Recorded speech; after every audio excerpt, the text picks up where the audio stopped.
लेकिन अब आपने अगर यही समझ लिया है कि हिंदुओं के भगवानों को गाली दो, उनको टॉयलेट में शिव जी को भगाओ, वो पी के फिल्म बनाएंगे, कोई साहब कहेंगे शिव जी पे दूध मत चढ़ाओ, गरीबी बहुत है, तो फिर लोग काउंटर करने लगे। अब लोगों को यह आने लगा कि भाई बकरा ईद पे खून मत बहाओ, क्रिसमस में पेड़ मत काटो। तो सवाल यह है कि जो लोग ज्ञान दे रहे हैं वो ये बताएं कि एक तरफ तो कहते हैं कि उस अल्लाह की जो जो जो कायनात है उसमें किसी की जान लेने का हक नहीं है। तो भाई आप बताएं कि इस देश में, दुनिया में अगर इस्लाम के लिए सबसे ज्यादा कुर्बानी की है तो वो तो बकरों ने की है कुर्बानी। जो सबसे बड़ा आपका सवाल है कि क्या मुसलमान में उस तरह का प्रॉब्लम है या इस्लाम में है? जब इस्लाम की बात होती है तो क्या कुरान की टीचिंग्स हैं? मैं ख़ुद को अगर देखूं तो मैं अपने आप को एक भारतीय मानता हूं और ये समझता हूं कि मेरा इस्लामिक फेथ से ताल्लुक़ है, हिंदू सिविलाइजेशन से ताल्लुक़ है। अच्छा, ये मैं किसी दिखावे के लिए बात नहीं कर रहा, मैं सिर्फ अपने साथ ऑनेस्टी बरतते हुए, सिर्फ अपने साथ, मुझे आपके साथ ऑनेस्टी नहीं बरतनी, मुझे किसी के साथ ऑनेस्टी नहीं बरतनी, मुझे आपसे सर्टिफिकेट नहीं चाहिए, किसी से नहीं चाहिए, मेरा इशू नहीं है, ठीक है। मैं इत्तेफाक से एक ऐसे मुल्क में रहता हूँ जहाँ पे मुझ पर जबर भी नहीं है और मेरी चॉइस भी है, अगर मैं अपने आप को जैसा भी पेश करना चाहूँ।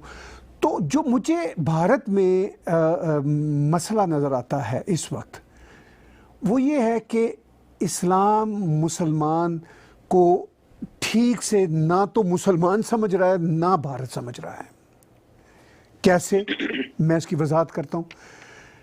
कुरान जो है, कुरान में बहुत सारी ऐसी आयत हैं जिसमें वाज़े तौर पर कहा गया कि जंगो जदल करें, मारें, पीटें।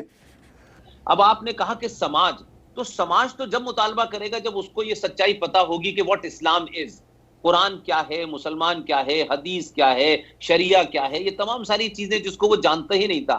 मुसलमानों के जो रोजमर्रा का बिहेवियर होता था उसी से वो इस्लाम को समझता था। लिहाजा जिस तरीके से वो ये मानता था कि जैसे मंदिर है तो मंदिर में जिस तरीके से पवित्रता होती है वहां जाते हैं, उसी निगाह से वो मस्जिद को देखता था, उसी निगाह से गुरुद्वारे को देखता था, उसी निगाह से वो चर्च को देखता था। लेकिन हमारे यहाँ तो मंदिरों से कभी कोई पॉलिटिक्स हुई नहीं, हमारे यहाँ तो मंदिरों से चीजें तय नहीं हुई, हमारे यहाँ तो कई कन्वर्जन से मंदिर का कोई लेना देना ही नहीं था। और हमारे यहाँ तो इतना लिबरलिज्म है कि एक मंदिर में आपकी दुआ कबूल नहीं होती तो आप दूसरे मंदिर चले जाइए, और इस भगवान से नहीं होती तो आप उस भगवान पे चले जाइए, आपकी श्रद्धा है, कोई आपको रोकेगा नहीं।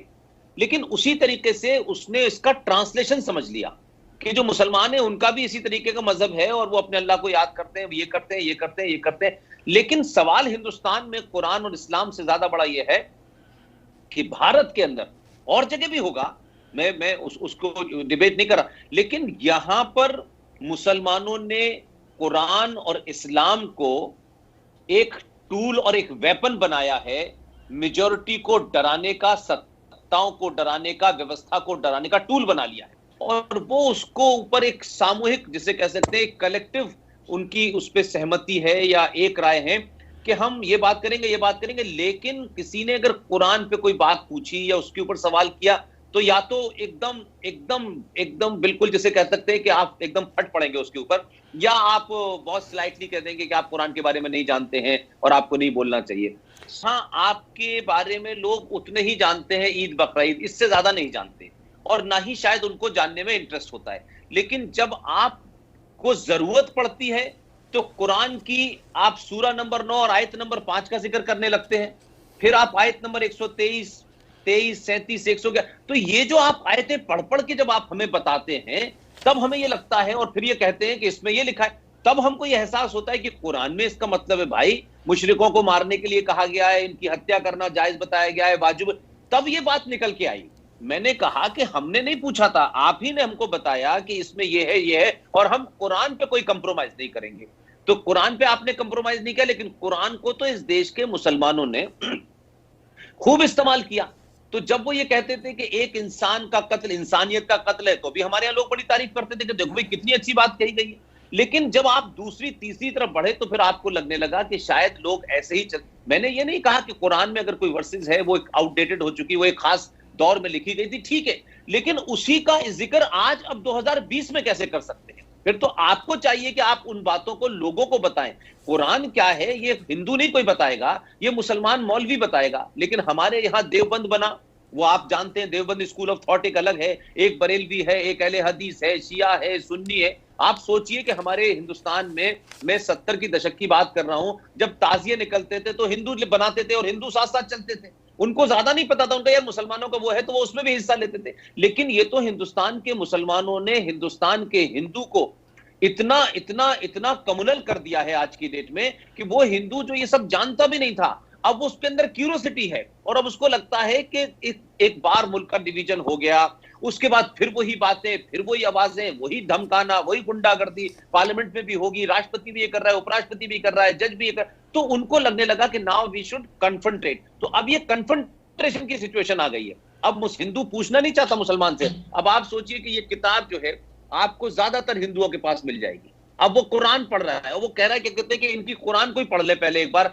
हम गीता और रामायण तो बाद में पढ़ेंगे, क्योंकि गीता और रामायण तो हमने टेलीविजन पे बना के दिखा दिया, हाँ हम हिंदू को। और आप ताज्जुब करेंगे असलम भाई कि मैं खुद गीता क्या थी, महाभारत क्या था, रामायण क्या थी, मैं इस सीरियल के वजह से जान पाया हूं। मैं तो उस माशरे में रहा कि हमारे यहाँ तो कोई बात ही इस तरीके होती नहीं थी, ना कोई इस तरीके का होता। लेकिन मैंने कहा कि आज हिंदुस्तान में जो सरकारों की वजह से, पॉलिटिकल पार्टीज की वजह से जो मुसलमानों को एक ऐसा बताया गया कि नहीं यार इनसे नहीं करना है, इनसे आर्गुमेंट नहीं करना है यार, no no no no no no no no no, एकदम। अभी आज भी टेलीविजन पे मैं देखता हूं, जब जरा सा कोई बात करने लगता है, कोई मोहम्मद साहब का नाम लेते जरा सा, या कोई कुरान या मक्का का, तो टेलीविजन का एंकर जिसको एबीसीडी नहीं पता है वो एकदम अपोलोजिस्टिक हो जाता है एकदम। तो ये जो आप आज देख रहे हैं कि तांडव फिल्म बन गई तो इस पे गुस्सा है, पीके फिल्म बन गई, तो ये गुस्सा पिछले 70-80 सालों में हिंदुओं ने वन साइडेड बर्दाश्त किया और हुकूमतों ने उनको डराया। तो आज हुआ यह है कि हुकूमत कुछ भी कर ले, आज सोसाइटी वनरेबल हो रही है, सोसाइटी को गुस्सा है। वो कहना चाहती है कि जो टूटा फूटा जैसा भी भारत का संविधान है, कॉन्स्टिट्यूशन है, हम उसमें 50 ऑब्जेक्शन करते रहते हैं, लेकिन उसके बावजूद भी इस देश का एक आम नागरिक इस देश के संविधान को मानता है। लेकिन मुसलमान जब खड़े होकर चौराहे पे ये कहेगा कि मेरे लिए मेरी किताब पहले है, कुरान शरीफ बाद में है, तो आप सोचिए कि जो इस देश की मेजॉरिटी है, जिसके टैक्स से ये मुल्क चलता है, उसको जब ये पता चले कि यार इस देश में कुछ लोगों के लिए कॉन्स्टिट्यूशन नहीं है और सरकार उनके ऊपर उस तरीके से क्रैकडाउन नहीं करती जिस तरीके से हमारे ऊपर करती है, तो आप देखिए कि किसी भी डिस्क्रिमिनेशन विद इन मुसलमानों में भी हो, विद इन शियाओं में भी हो, तो डिस्क्रिमिनेशन के खिलाफ धीरे धीरे गुस्सा बढ़ता है। तो आज ये जो गुस्सा आप देख रहे हैं, आज जो आप देखें कि आज हिंदुस्तान के अंदर जो जगह जगह बात हो रही है, पुष्पेंदी नहीं है, मेरा ख्याल है 15-20 लोग हैं, वो अलग अलग तरीके से अलग अलग अंदाज में बोल रहे हैं। अब क्योंकि हमारी उर्दू बैकग्राउंड रही है तो लोग उसको ज्यादा पसंद करते हैं। तो मुझे लगता है कि ये मुसलमानों को तय करना है। और मैं बार बार फिर कह रहा हूं, सऊदी अरब में क्या हो रहा है और ईरान में क्या हो रहा है और इराक में क्या हो रहा है, अगर किसी को इस किस्म की बदख्याली है कि हम ईरान बना देंगे और इराक बना देंगे, तो मुझे लगता है कि हिंदुस्तान की वो आज पोजीशन नहीं है। और मैं फिर एक बात जो कहना चाहता हूं, जो बार बार मैं कहता हूं, कि आपने 70 सालों में वो किया है कि आपने इस देश के सबसे इग्नोरेंट क्लास, जिसकी जिंदगी में मजहब का सिर्फ इतना ही था कि भाई मुझसे किसी के साथ नाइंसाफी ना हो जाए और मैं हर गलत चीज से बचूं, आज आपने 70 सालों में मुसलमान नाम की जो चिड़िया थी, उस चिड़िया को आज कोई भी बर्दाश्त करने के लिए तैयार नहीं है। आपने जो डिस्क्रिमिनेशन किए कि आपने 76 में भारत के संविधान में सेकुलर अल्फाज लेके आए, आप सेलेक्टिव है। अब इस देश के संविधान में सेकुलरिज्म की जब बात हुई तो अंबेडकर जो इस देश में सबसे ज्यादा ईमानदार और सबसे ज्यादा मैं समझता हूं कि इंटेलेक्चुअल आदमी थे, उन्होंने साफ साफ कहा कि भारत की धरती को सेकुलरिज्म की जरूरत ही नहीं है। यहाँ की धरती और यहाँ की खून में हजारों सभ्यताएं आई, हजारों सिविलाइजेशन आई, यहाँ पली बढ़ी और इस्लाम की पहली मस्जिद भी यहाँ बनी, तो किसी को सेकुलरिज्म की जरूरत नहीं थी, तो उन्होंने उस वक्त ही रिजेक्ट कर दिया। बट अब जब 76 में आपने भारत के संविधान में सेकुलरिज्म शब्द लाए, तो उस सेकुलरिज्म आने के बाद आप सोचिए, देखिए इस देश में क्या क्या हो रहा है। इस देश में नेशनल कमीशन फॉर माइनॉरिटीज बना हुआ है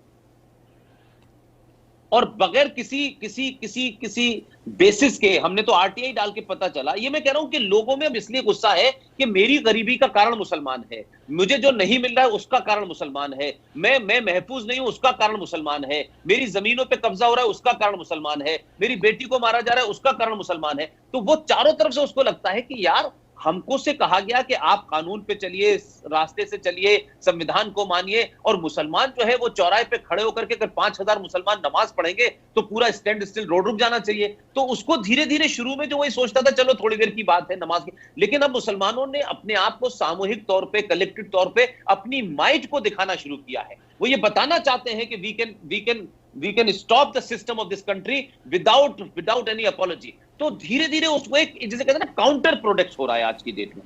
तो आज सरकारें कितना भी रोकने की कोशिश करें, नहीं रुक सकती सरकारें, क्योंकि सरकारों के रुकने से ये नहीं रुका है। सरकारों की खामोशी और सिस्टम की खामोशी ने इस समाज को, जो जिसको मैं कहता हूं जो कभी जिंदगी में लड़ा नहीं, किसी पे हमला नहीं किया, आज वो समाज एक मिनट के लिए बर्दाश्त करने को नहीं है। तो अभी डिबेट तो इंटेलेक्चुअली चल रही है, कमरों में चल रही है। असलम भाई, मेरे देखते देखते अगर अल्लाह ने चाहा तो, अगर मैं जिंदा रहा, मेरे और आपके सामने चौराहों के ऊपर फैसले होने वाले हैं। इतना लोगों में गुस्सा है।